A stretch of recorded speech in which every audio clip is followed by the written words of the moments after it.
پوری ہندوستان کی، جہاں 50 سے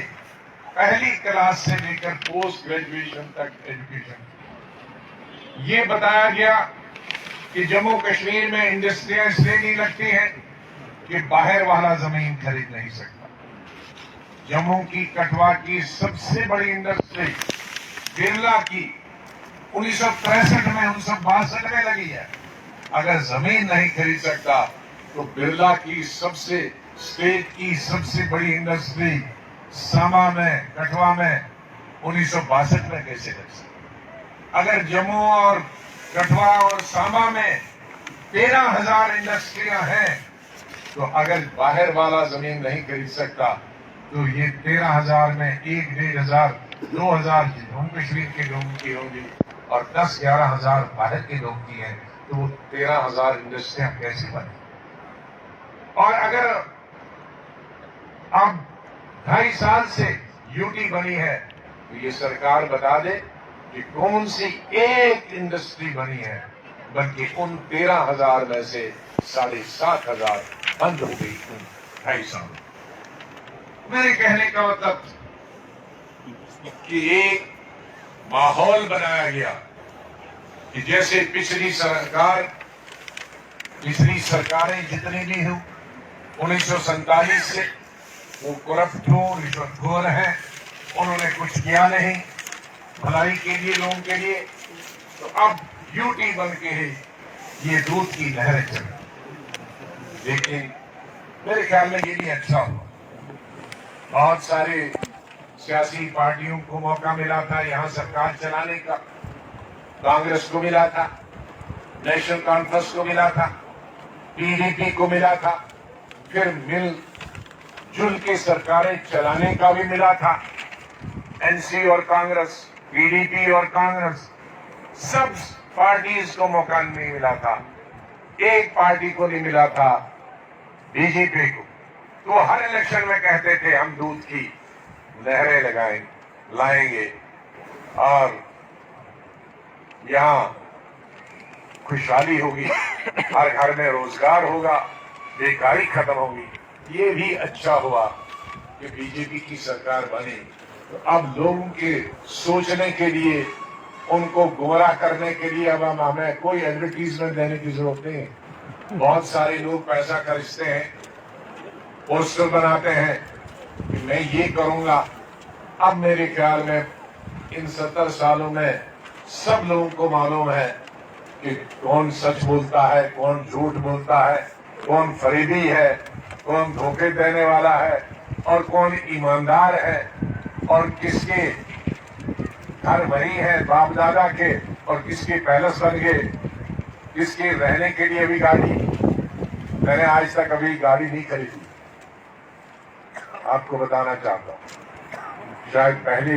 80 میں MP خریدی تھی، اس کا لون اتارنے میں 15 سال لگ گئے تھے، اس کے بعد آج تک نہیں خریدی۔ لیکن میں دیکھتا ہوں جو آج سرکار میں آئے ہیں، پیلس بھی بنے ہیں، گھر بھی بنے ہیں، ہم لوگوں کے ابھی تک گھر بھی نہیں بنے ہیں، ریٹائرمنٹ کے بعد اب گھر ڈھونڈ رہے ہیں۔ تو یہ بھی سب لوگوں کو معلوم ہوا کہ ہم جہاں تھے 40 سال 30 سال 50 سال وہیں آج، اور جو ابھی تھے وہ ابھی کبھی کہاں پہنچ گئے۔ یہ بھی لوگوں کے لیے میرے خیال میں دیکھنے کے لیے ضرور تھا، اور ہم لوگوں نے جس کی طرف میں توجہ دینا چاہوں، ہماری پارٹی یا ہمارے لیڈروں،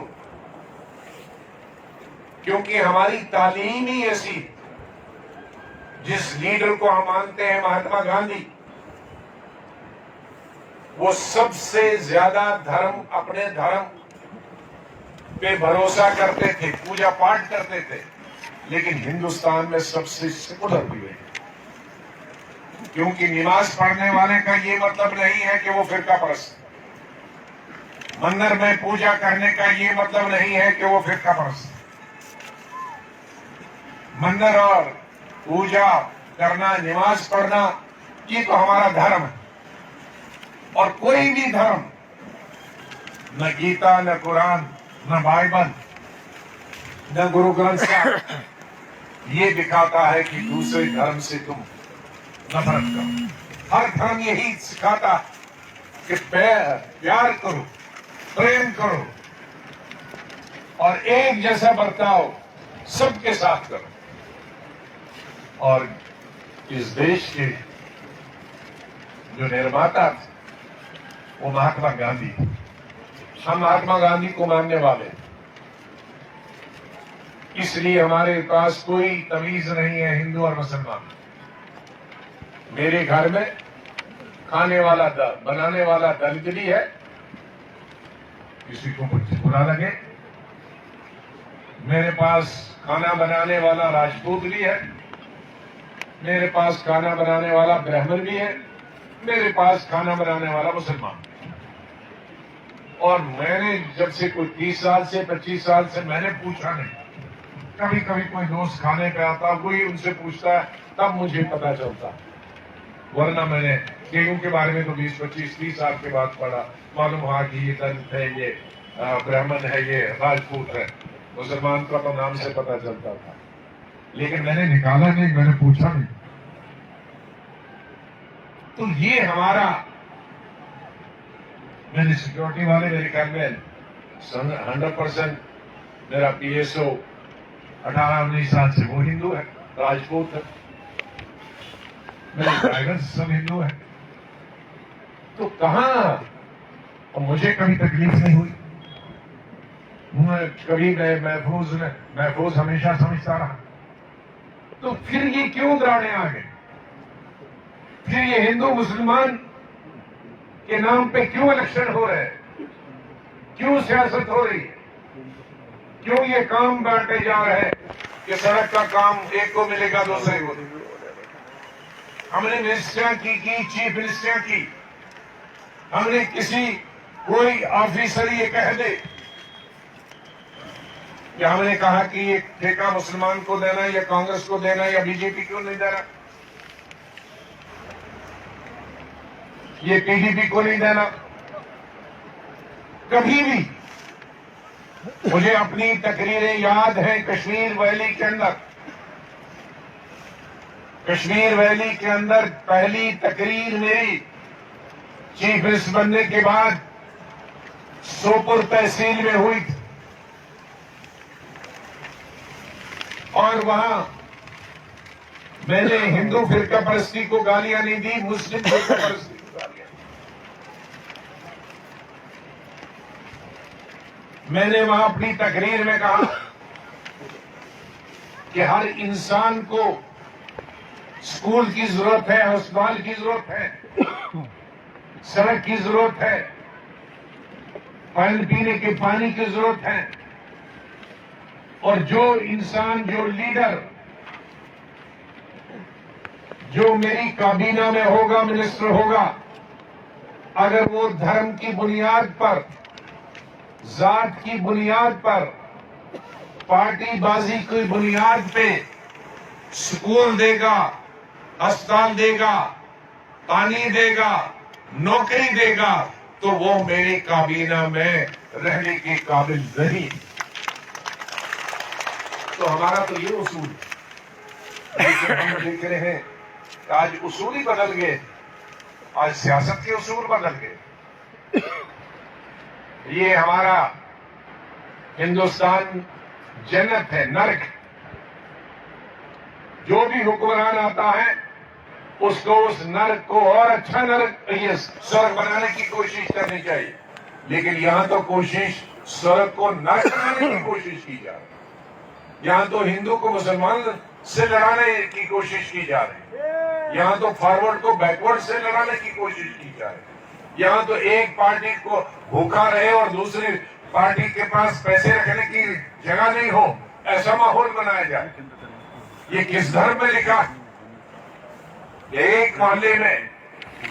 ایک گاؤں میں ایک کے ساتھ آپ انصاف کرو گے کیونکہ وہ ایک پارٹی کے ساتھ ہے، دوسرا آپ کی وچاردھارا کو نہیں مانتا ہے، اس لیے کوئی کام نہیں ملے گا، اس کو نوکری نہیں ملے گی، اس کو سڑک کا کام نہیں ملے گا، اس کو روزگار نہیں ملے گی، اس کو ڈاکٹر کا علاج نہیں ملے گا. یہ کون سا ہندوستان؟ یہ ہندوستان کا سپنا مہاتما گاندھی نے نہیں دیکھا. یہ ہندوستان کا سپنا